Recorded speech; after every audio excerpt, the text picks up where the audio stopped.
Uncle Storytime. The life of Daisy Louisa de Melker is a dark tapestry woven into the very fabric of South Africa's early mining years, a saga of tragedy, greed, and a cold-bloodedness that eventually shattered the nation's sense of security.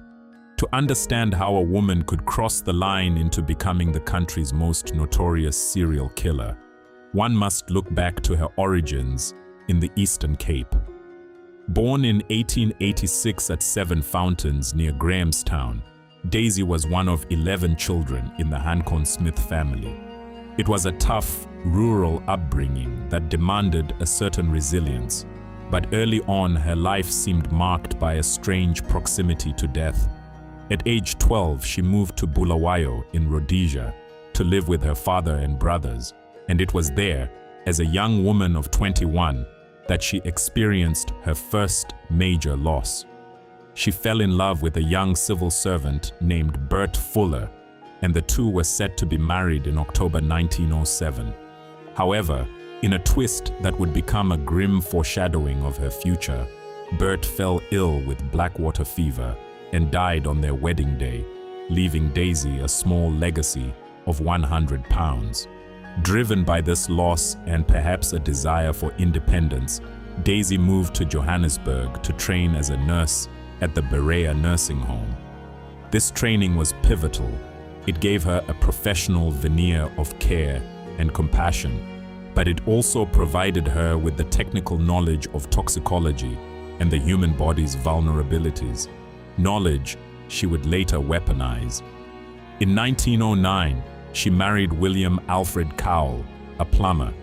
Their 14-year marriage was a harrowing cycle of grief that would have broken most mothers. Daisy gave birth to 5 children, yet 4 of them died in infancy or childhood, succumbing to illnesses like convulsions and bowel infections. Only their son, Rhodes Cecil Cowell, survived. By 1923, the marriage had soured, and on the morning of January 11th, William became violently ill after Daisy gave him what she claimed were Epsom salts. He died in absolute agony, his body arching in the classic tetanic spasms of strychnine poisoning. Despite the attending doctor's fleeting suspicions about the speed of the death, Daisy's background as a nurse and her status as a grieving mother shielded her.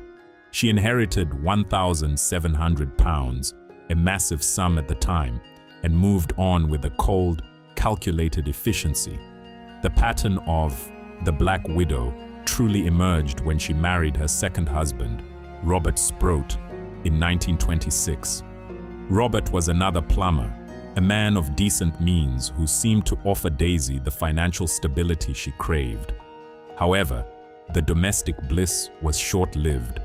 In October 1927, less than 2 years into their marriage, Robert suffered the exact same fate as William Cowell. He collapsed in excruciating pain, exhibiting the same muscular contractions and respiratory failure.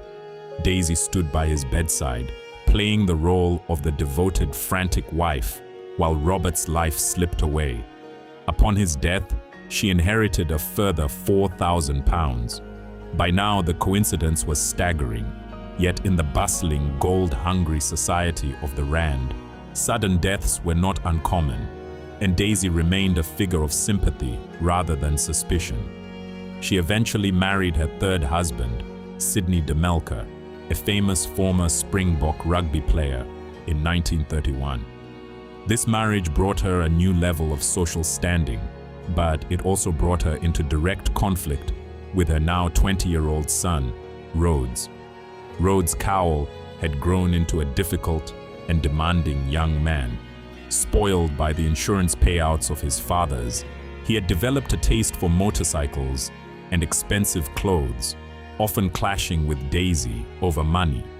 He was under the impression that he would receive a large inheritance when he turned 21, a windfall Daisy was not prepared to share. In February 1932, Daisy walked into a chemist in Turfontein under her previous married name, Sproat. She requested arsenic, telling the pharmacist a lie that has since become infamous that she needed it to put down a stray cat that was bothering her. On March 2nd, she prepared a thermos of coffee for Rhodes to take to his job at the motor grid in Johannesburg. He drank it, fell ill almost immediately, and died 3 days later in a state of prolonged suffering. This third death, occurring so close to his 21st birthday, was the catalyst that finally broke the silence.